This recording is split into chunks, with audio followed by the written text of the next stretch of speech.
세상은 늘 인연으로 얽혀 있습니다. 부모와 자식, 형제와 친구, 동료와 이웃까지 우리는 수많은 관계 속에서 살아가고 있습니다. 사람 사이에서 관계를 맺고 살아간다는 것은 서로에게 영향을 주고받는다는 뜻입니다.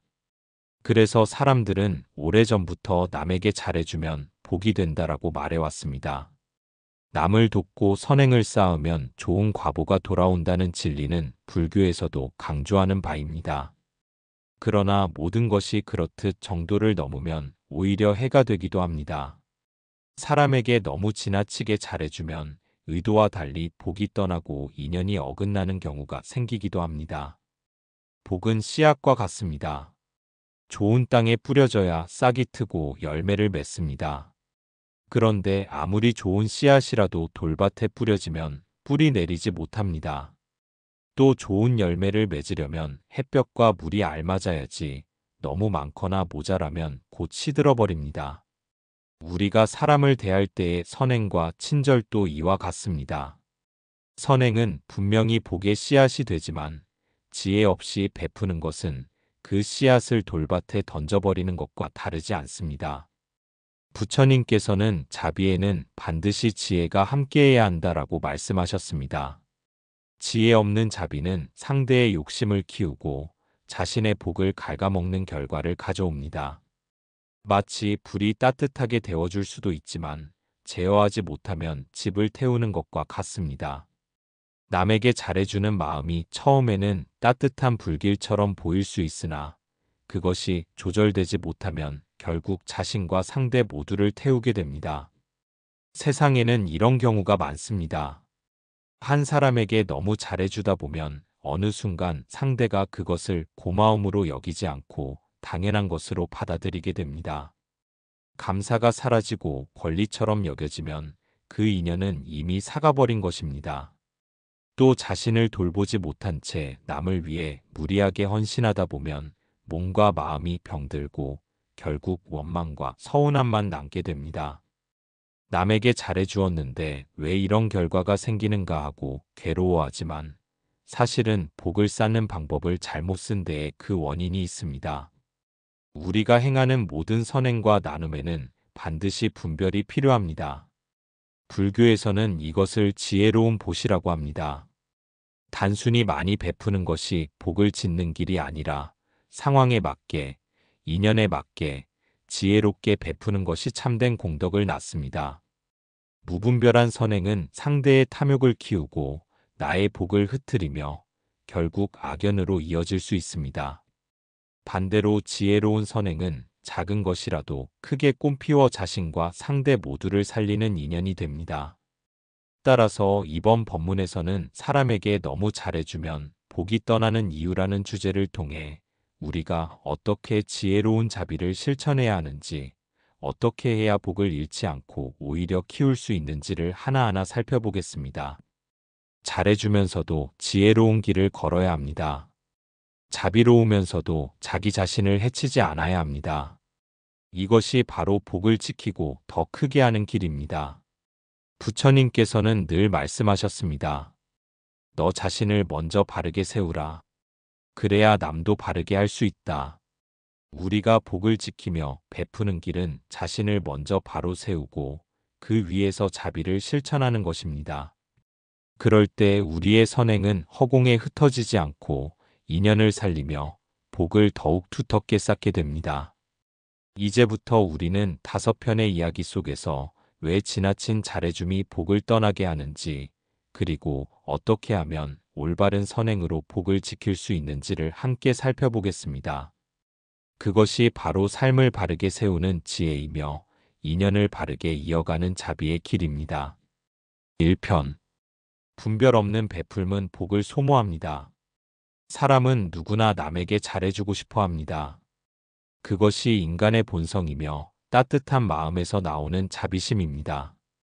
그러나 잘해주고 싶다는 마음이 아무리 크더라도 그것이 지혜와 분별을 잃게 되면 복을 지키지 못하고 오히려 흩어지게 됩니다. 불교에서는 보시를 큰 공덕 가운데 하나로 가르칩니다. 보시는 남을 돕고 나누며 베푸는 것을 뜻합니다. 재물을 나누는 제시, 두려움을 덜어주는 무예시, 지혜를 전하는 법시가 모두 보시에 해당합니다. 그러나 보시가 참된 공덕이 되려면 지혜가 반드시 함께해야 합니다. 지혜 없는 보시는 그 공덕을 완전히 지켜내지 못하기 때문입니다. 마치 우물에 물이 가득 차 있더라도 필요 없는 곳으로 계속 흘려보내면 결국 마른 바닥만 남는 것과 같습니다. 내 마음의 복도 이와 같습니다. 복은 소중한 에너지와 같습니다. 좋은 인연과 올바른 곳에 흘려보내야 열매가 되는데 분별 없이 흩어버리면 결국 자신에게도 남는 것이 없습니다. 예를 들어봅니다. 어떤 이는 남에게 인정받고 싶다는 마음 때문에 무리하게 베풉니다. 남이 부탁하면 거절하지 못하고 스스로 감당할 수 없는 일까지 떠맡습니다. 겉으로는 친절해 보이지만 속으로는 불편함과 괴로움이 쌓여갑니다. 그 결과는 고마움이 아니라 당연시됨으로 돌아옵니다. 상대는 그것을 은혜가 아닌 권리처럼 여기게 되고 결국 감사가 사라집니다. 그때부터는 복이 사라지고 인연이 삐뚤어집니다. 부처님께서는 보시는 반드시 분별심 위에서 이루어져야 한다라고 말씀하셨습니다. 아무리 좋은 음식이라도 그것을 필요로 하지 않는 이에게 억지로 주면 오히려 불편함을 주듯이 아무리 큰 선행이라도 지혜 없이 행하면 오히려 해가 됩니다. 옛 이야기 가운데 이런 경우가 있습니다. 가난한 이웃을 돕던 한 사람이 있었습니다. 그는 가진 것이 많지 않았지만 늘 이웃을 위해 베풀었습니다. 처음에는 이웃도 감사한 마음을 가지고 있었지만 차츰 그것이 당연한 일이 되었습니다. 그는 점점 더 많은 것을 요구했고 도움을 받지 못하면 오히려 원망을 쏟아냈습니다. 결국 선행을 베풀던 이는 지쳐 쓰러졌고 그 관계는 원망으로 끝이 났습니다. 이는 분별 없는 베풀미, 어떻게 복을 소모시키는지를 잘 보여줍니다. 복은 반드시 지혜롭게 써야 합니다. 지혜로운 베풀은 씨앗을 좋은 밭에 뿌리는 것과 같습니다. 그 씨앗은 싹이 나고 자라서 큰 열매가 되어 돌아옵니다. 그러나 지혜 없는 베풀은 돌밭에 씨앗을 던지는 것과 같습니다. 씨앗은 금방 말라버리고 뿌리 내리지 못합니다. 선한 마음이 있어도 지혜가 없다면 그 마음은 열매 맺지 못하고 흩어지게 됩니다. 또한 분별 없는 베풀은 상대의 탐욕을 키웁니다. 불교에서는 탐진치, 즉 탐욕과 성냉과 어리석음을 삼독이라 합니다. 남에게 지나치게 잘해주면 상대가 점점 더 탐욕을 내게 됩니다. 처음에는 작은 것에도 만족하던 사람이 점차 더 큰 것을 바라게 되고 결국은 채워지지 않는 마음 때문에 불평과 원망을 쏟아냅니다. 그때 베푼 이는 억울함을 느끼고 관계는 삐뚤어집니다. 이것이 바로 복이 떠나는 첫 번째 이유입니다. 지혜 없이 베푼 선행은 내 공덕을 키우지 못하고 오히려 상대의 욕심만 자극하여 복을 잃게 만듭니다. 따라서 우리는 자비와 지혜를 함께 닦아야 합니다. 자비는 따뜻한 마음이고 지혜는 그 마음을 바르게 쓰는 길입니다. 자비만 있고 지혜가 없으면 복은 머물지 못합니다. 지혜만 있고 자비가 없으면 냉정해져서 인연이 끊어집니다. 자비와 지혜가 함께할 때 그 선행은 참된 보시가 되고 그 복은 흩어지지 않고 단단히 쌓이게 됩니다. 그러므로 남에게 잘해주고 싶을 때 먼저 내 마음을 살펴야 합니다. 내가 감당할 수 있는 만큼인지, 상대가 그것을 바르게 받을 준비가 되어 있는지, 그것이 정말로 도움이 되는지 분별해야 합니다. 그것이 바로 지혜로운 보시입니다. 지혜로운 보시는 적게 베풀어도 크게 돌아오지만 지혜 없는 보시는 많이 베풀어도 남는 것이 없습니다. 부처님께서 말씀하셨습니다. 비우지 못하는 그릇에 물을 부으면 흘러넘치고 바른 그릇에 물을 부으면 그 물이 머물러 쓴다. 우리의 선행도 이와 같습니다. 바른 그릇에 담겨야 복이 머물고 흩어진 그릇에 담기면 아무리 많은 물도 결국 사라집니다. 오늘 이 법문을 통해 다시 한번 마음에 새겨야 합니다. 남에게 잘해주는 것은 선한 일입니다. 그러나 그것이 지혜와 분별 위에 서 있을 때만 참된 복이 됩니다. 분별 없는 베풀음은 오히려 복을 소모합니다. 자비와 지혜를 함께 닦아 베풀되 바르게 베풀고 도와주되 바르게 도와야 합니다. 그것이 바로 복을 지키는 첫 번째 길입니다. 2편. 자신의 도량을 잃으면 복이 떠납니다. 사람은 본래 남을 위하고 돕고자 하는 마음을 지니고 있습니다. 그 마음이 바로 자비심이며 불교 수행의 출발점이기도 합니다. 그러나 자비심이 아무리 크더라도 자신을 잊어버리면 결국 그 자비는 오래가지 못합니다. 스스로의 도량을 잃으면 내가 쌓은 복도 서서히 떠나가기 때문입니다. 도량이란 단순히 절마당이나 수행의 공간만을 뜻하지 않습니다. 마음이 머무는 터전, 즉 자기 자신을 돌보는 바탕이 곧 도량입니다. 아무리 좋은 법당이라도 관리하지 않으면 금세 허물어지고 잡초가 무성해지듯이 나 자신의 몸과 마음을 돌보지 않으면 자비심도 오래가지 못합니다. 남을 위하는 선행도 결국 자기 도량이 온전해야 빛을 발합니다. 어느 회사에 늘 남을 대신해 희생하던 사람이 있었습니다. 그는 동료가 어려운 일을 부탁하면 늘 내가 할게라고 나섰습니다. 상사의 요구에도 늘 괜찮습니다라고 답하며 자신을 돌보지 않았습니다. 처음에는 주변에서 고마워하고 칭찬했지만 시간이 지나면서 그것이 당연한 일이 되었습니다. 결국 그는 쉬지 못하고 잠을 줄이며 끼니조차 대충 때우며 일했습니다. 그 결과는 건강을 잃고 병원 신세를 지는 것이었습니다. 정작 자신이 쓰러지자 아무도 그의 희생을 제대로 기억해주지 않았습니다. 그는 마음속으로 깊은 허물을 느끼며 이렇게 말했습니다. 내가 왜 이렇게까지 했을까? 이 이야기는 우리 모두에게 중요한 깨달음을 줍니다. 자신의 도량을 돌보지 않은 희생은 결국 불균형을 낳습니다. 불균형은 번뇌와 원망으로 이어집니다. 남을 위해 했던 일인데도 마음속에서는 억울함이 쌓이고 남은 복은 흩어집니다. 불교에서는 늘 중도의 길을 강조합니다. 중도란 치우치지 않는 삶의 길입니다. 너무 자기만 아껴서 이기적으로 살지도 말고 그렇다고 자신을 잊어버릴 정도로 희생하지도 말라는 가르침입니다. 남을 위하는 것도 나를 돌보는 것도 모두 조화롭게 이어져야 합니다. 그래야 선행이 복으로 머물 수 있습니다. 많은 사람들이 좋은 게 좋은 것이다 라는 생각으로 스스로를 돌보지 않고 남에게만 맞춥니다. 그러나 그것은 좋은 게 아니라 자신을 소모하는 길입니다. 자신의 도량을 닦지 못하면 마음이 쉽게 지칩니다. 마음이 지치면 친절도 억지로 변하고 억지로 한 친절은 결국 무너집니다. 그 무너짐 속에서 복은 사라집니다. 부처님께서도 먼저 자신을 보호하라고 말씀하셨습니다. 자기를 사랑하는 사람은 남을 해치지 않는다는 가르침이 있습니다. 이는 곧 자기 도량을 세우는 일이 곧 남에게도 도움이 된다는 뜻입니다. 내가 온전히 서 있을 때 그 자비는 진실하고 오래갑니다.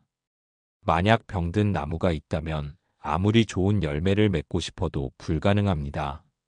나무가 스스로를 돌보아야 잎이 푸르고 열매가 맺히듯이 나의 도량이 지켜져야 복이 자라고 퍼져나갑니다. 자기 자신을 돌보는 일은 결코 이기적인 일이 아닙니다. 그것은 자비의 근본을 지키는 길입니다. 우리는 살아가면서 많은 인연 속에 놓입니다. 가족을 위해, 직장을 위해, 친구를 위해 끊임없이 나를 내어주며 삽니다. 그러나 그 속에서도 반드시 자신을 지킬 자리가 필요합니다. 그것이 도량입니다. 도량을 잃지 않으려면 규칙적인 삶, 바른 휴식, 청정한 수행이 필요합니다. 마음이 늘 바쁘고 흐트러져 있으면 도량은 무너집니다. 무너진 도량 위에서는 복도 머물지 못합니다. 수행의 길에서 도량을 세우는 가장 쉬운 방법은 스스로에게 시간을 내어주는 것입니다. 잠시 앉아 호흡을 바라보고 자신을 돌아보며 지금 이 순간 내가 어떻게 살고 있는지를 점검하는 것입니다. 그렇게 마음을 돌보면 자비는 강물이 되어 흘러갑니다. 그러나 자신을 돌아보지 못하면 자비는 얇은 실처럼 끊어집니다. 이제 우리는 깊이 새겨야 합니다. 남에게 잘해주는 것이 복이 되는 길이라면 자신을 지키는 것은 복이 머무는 길입니다. 나를 돌보지 않고 베푸는 것은 결국 복을 소모하는 일입니다. 자기 도량을 잃으면 복이 떠납니다. 그러므로 우리는 자비와 더불어 반드시 중도의 길을 지켜야 합니다. 자신을 사랑하는 것이 이기심이 아니라는 것을 잊지 말아야 합니다. 그것은 복을 지키는 지혜입니다. 내 도량이 온전해야 남을 위한 선행도 온전해집니다. 결국 자기 도량을 세우는 것이 복을 지키는 두 번째 길입니다. 3편. 기대와 집착을 키우면 복이 무너집니다. 사람은 누구나 타인과의 관계 속에서 기대를 품습니다. 그러나 그 기대가 지나치게 커지면 오히려 복이 흩어지는 결과로 이어집니다. 특히 누군가에게 너무 잘해줄 때 상대가 그것을 은혜로 여기지 않고 당연한 권리로 착각하게 되는 경우가 많습니다. 은혜는 감사로 이어져야 하는데 과도한 잘해줌은 오히려 원망으로 변질되는 순간을 만들어냅니다. 이것이 바로 복을 무너뜨리는 중요한 원인입니다. 불교에서 말하는 인연법은 원인과 조건이 모이면 결과가 생긴다는 진리를 가르칩니다. 선한 마음으로 베풀었더라도 집착이 섞이면 그 인연은 맑은 인연이 되지 못합니다. 순수한 자비가 아니라 나도 모르게 상대가 나를 알아주기를 바라는 마음, 돌아오기를 기대하는 마음이 담기면 그 순간부터 업의 실타래가 얽히기 시작합니다. 선행 같지만 실제로는 집착과 탐심이 섞인 행위가 되어버립니다. 실제로 한 수행자가 있었습니다. 그는 가까운 친구에게 늘 헌신하며 모든 일을 대신해 주었습니다. 금전적인 문제부터 일상의 사소한 일까지 도맡아 처리하며 친구를 위해 온 마음을 다했습니다. 처음에는 친구도 고마움을 표현했지만 시간이 지나면서 태도가 달라졌습니다. 고마움은 사라지고 마치 당연한 권리처럼 요구가 이어졌습니다. 작은 부탁이 점점 큰 요구가 되고 감사는 사라지고 불평만 남았습니다. 결국 헌신하던 수행자는 깊은 상처를 입고 오랜 인연은 원망으로 끊어지고 말았습니다. 이 이야기는 중요한 깨달음을 전합니다. 너무 잘해주면 상대가 그것을 은혜로 보지 않는다는 것입니다. 은혜가 당연해지면 감사는 사라지고 감사가 사라지면 원망이 생겨납니다. 이것이 인간관계의 미묘한 이치이며 복이 무너지는 이유입니다. 불교에서는 탐진치라는 삼독심을 경계하라고 가르칩니다. 내가 베풀면서도 그 마음속에 탐심이 숨어 있으면 언젠가는 그 관계가 무너집니다. 상대가 고마워하길 바라는 마음도 탐심이고 더 이상은 잃고 싶지 않다는 집착도 탐심입니다. 탐심은 결국 번뇌를 불러오고 번뇌는 복을 무너뜨립니다. 자비와 집착은 비슷해 보이지만 본질은 다릅니다. 자비는 상대를 위하면서도 마음이 자유로운 것이고 집착은 상대를 위하는 듯하면서도 속으로는 무언가를 기대하는 것입니다. 자비는 복을 키우고 집착은 복을 무너뜨립니다. 우리는 사람과 사람 사이에서 자비로운 마음으로 베풀어야 합니다. 그러나 그 베풀음은 돌아올 것을 바라지 않는 무주상보시여야 합니다.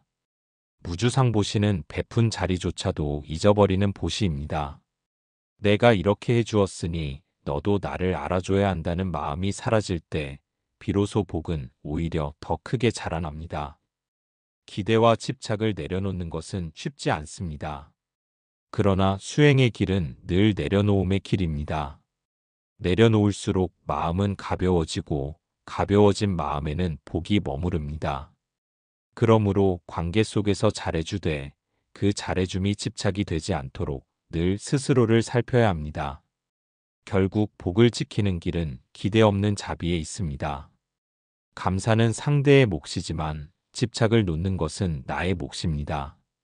이 진리를 알면 관계는 더 이상 무거운 짐이 되지 않고 베풀문 진정한 복으로 이어집니다. 4편. 감사 없는 인연은 복을 갉아먹습니다. 사람 사이의 인연은 감사라는 바탕 위에서 맑게 이어집니다. 감사가 없는 관계는 처음에는 은혜로 시작되었더라도 차츰 그 은혜를 갉아먹고 결국 복마저 사라지게 만듭니다. 불교에서 말하는 인연은 서로가 서로를 존중하며 지켜갈 때 길게 이어지는 법입니다.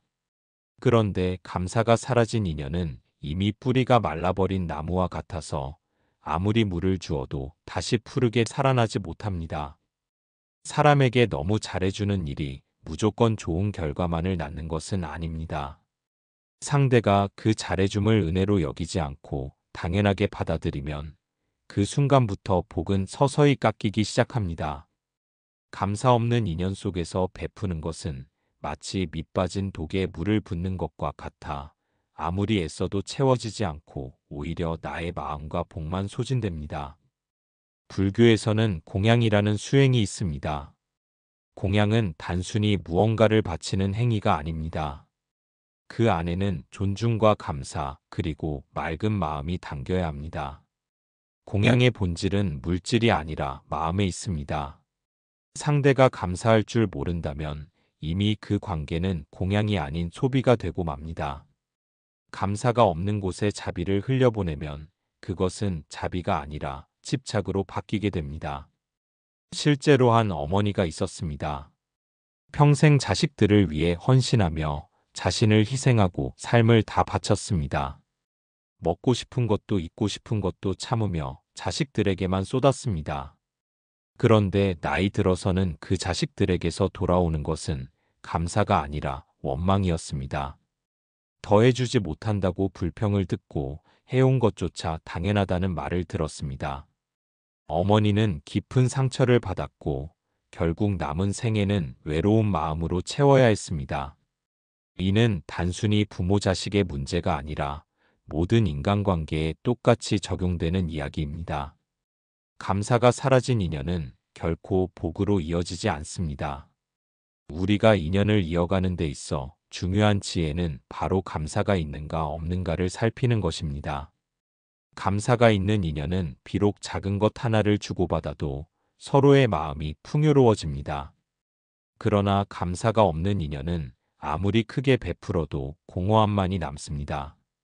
감사는 관계를 살리는 순결이며 복을 자라게 하는 씨앗입니다. 부처님께서는 모든 공덕이 감사의 마음에서 싹튼다고 말씀하셨습니다. 감사가 있으면 인연은 더욱 두터워지고 복도 단단해집니다. 그러나 감사가 없으면 인연은 사가버리고 복도 사라집니다.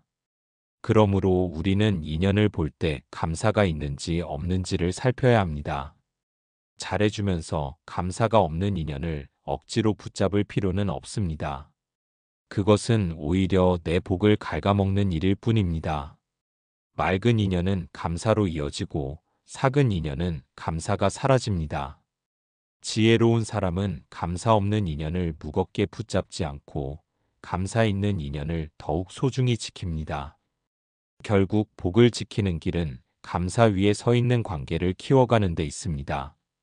감사가 없는 곳에서 자비를 흘리면 그 자비는 무너집니다. 그러나 감사가 있는 곳에서 흘러가는 자비는 끝내 큰 복이 되어 돌아옵니다.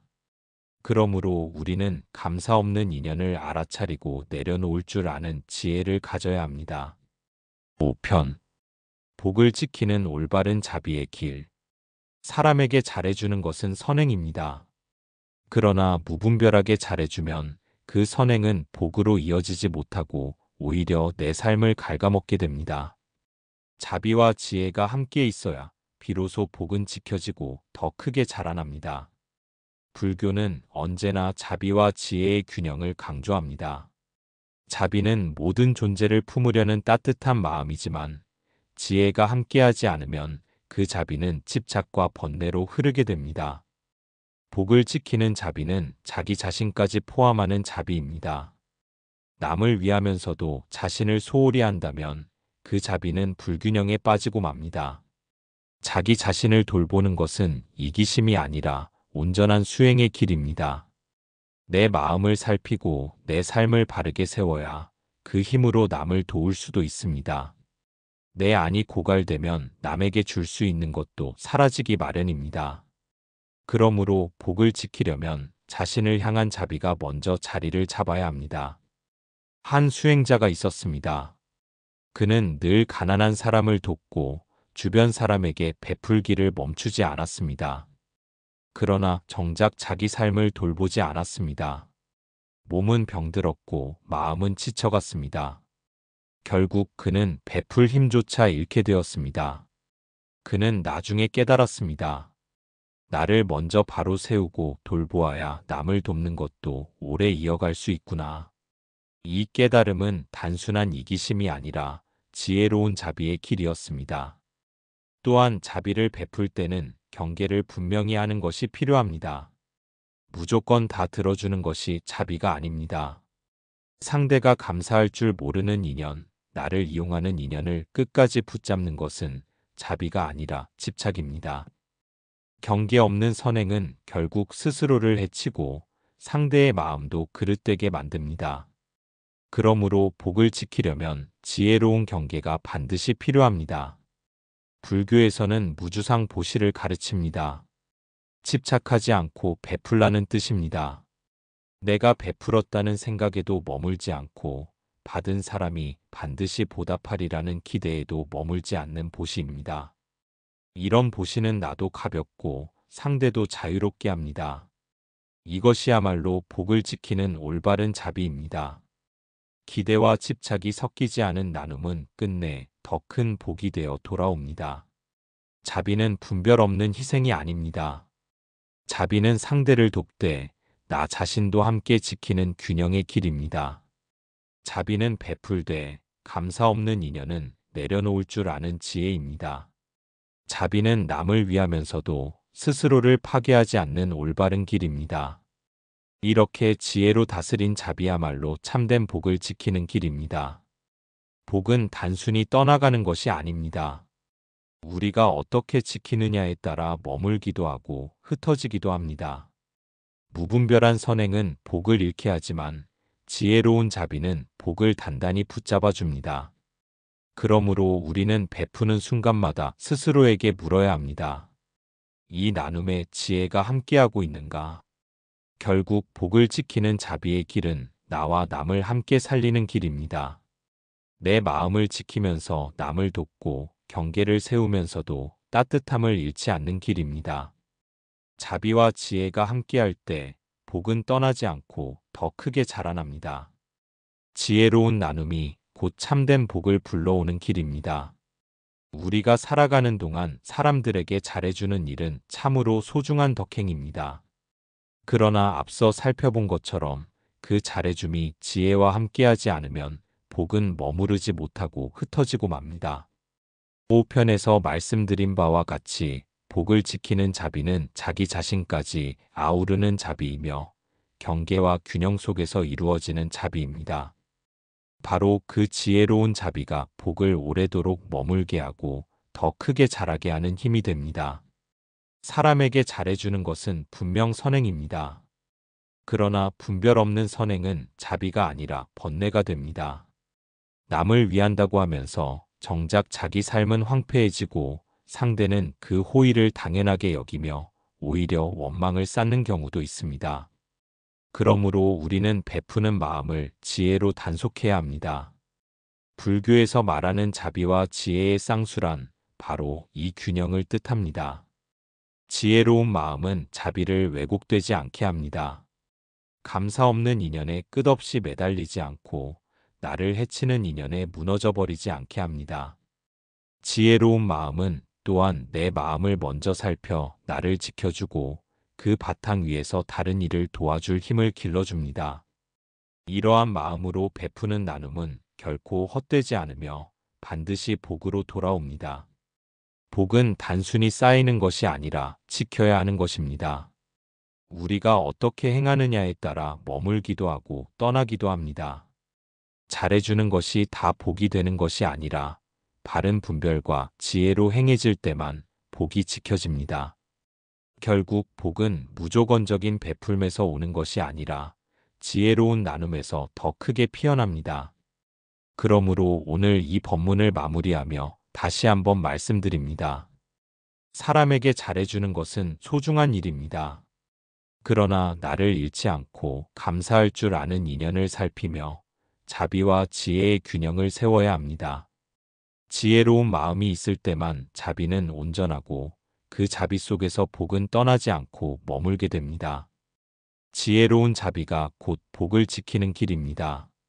우리 모두는 자비로운 마음을 키우되 지혜로서 단속하며 나와 남을 함께 살리는 복된 삶을 살아가야 합니다.